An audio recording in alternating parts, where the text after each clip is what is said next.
October 1st, 2013 to October 1st, 2023, Ross Ulbricht has now spent over 10 years, 10 full years in prison.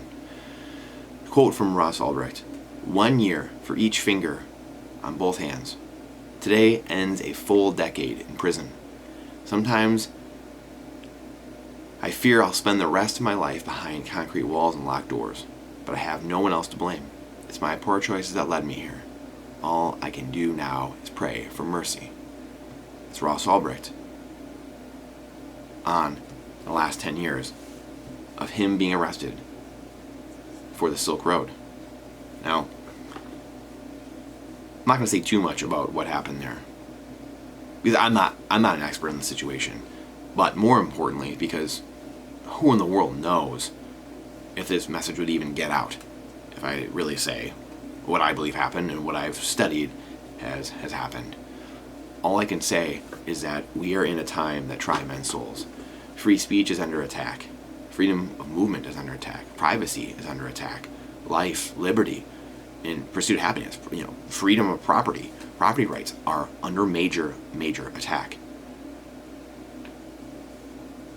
Evil only persists when good men and women sit idly by, muzzled, and not standing for truth, not disinfecting darkness with light.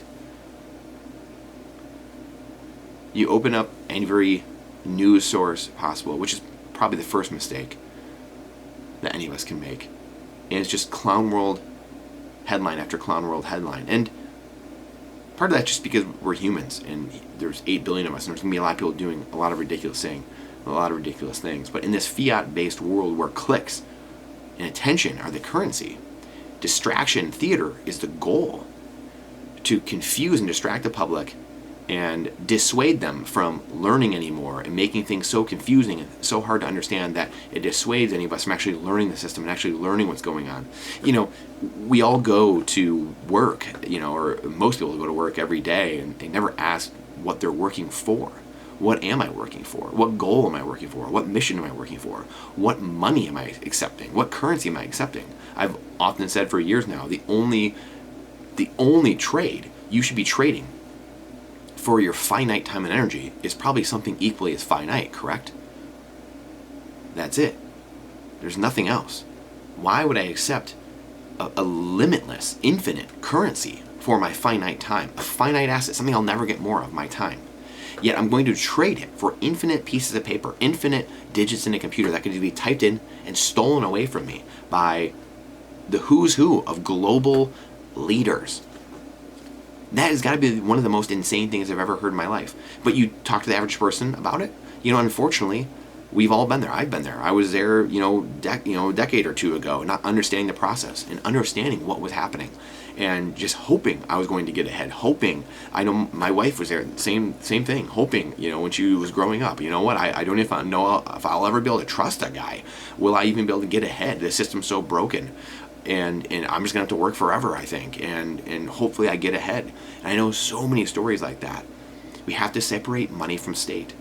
Ironically, one of the things Ross Ulbricht was working on, separating communication from state, separating money from state. We've separated church from state, and those are coming now. Now we have separation of money from state. Now we have separation of communication from state with things like Nostr, with Zion, with Ghost, and other platforms that are coming. Bitcoin itself, the first layer protocol, is free speech.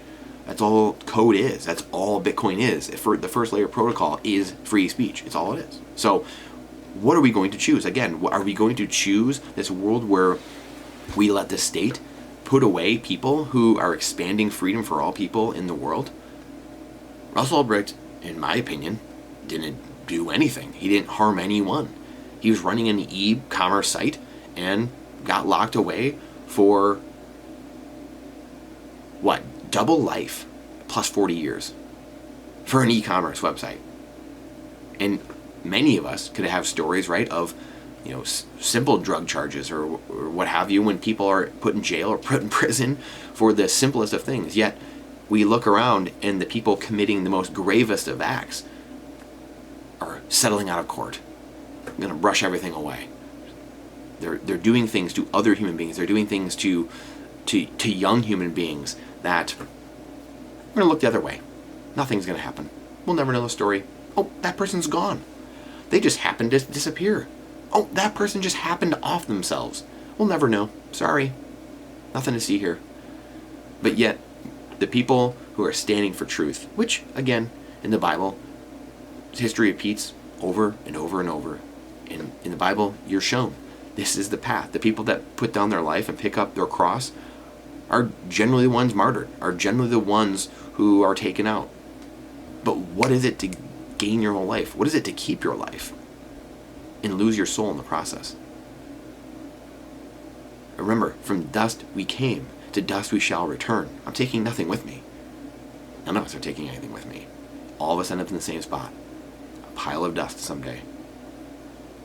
We're going to spend a lot more time up there than we will down here. What are we doing with that time? Ross made his decision.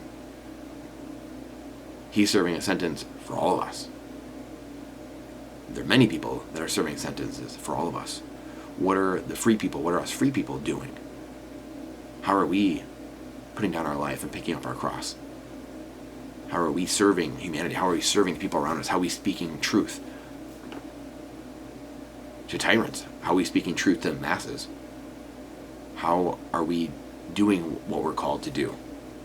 Do we know what we're called to do? Are we listening for what we're called to do? Are we distracted from what we're called to do? Do we have something inside us pulling at us, calling us, and we're ignoring it? Please share this out. I got this email, honestly, from change.org, and I don't even like that site. I'll link to it in here just because it's signing a petition, which I have another petition that I've signed before for him. I think this might be the same one, though, actually. Over 500,000 people have signed it, and I think we need 1 million people. I believe we need 1 million people for the president to acknowledge it and act on it. And so please go sign this. This goes back to the, I don't know if it's Bonhoeffer or I can't remember now, but again, the quote, he just shared it recently of, when they came for the Jews, I did nothing. When they came for the Catholics, I did nothing. When they came for the trade unionists, I did nothing. When they came for the socialists, I did nothing. When they came for me, there was no one left to stand for me. That applies to all of us. And boy, do those words ring true in my head every day. Appreciate you coming to my TED Talk. Please share this out. Please sign the petition for freedom, for life, liberty, pursuit of property, of happiness. Please share this out. Question everything in boldness, even the existence of God himself. Trust but verify. This is not financial advice, it's freedom advice. We'll see you on the next one.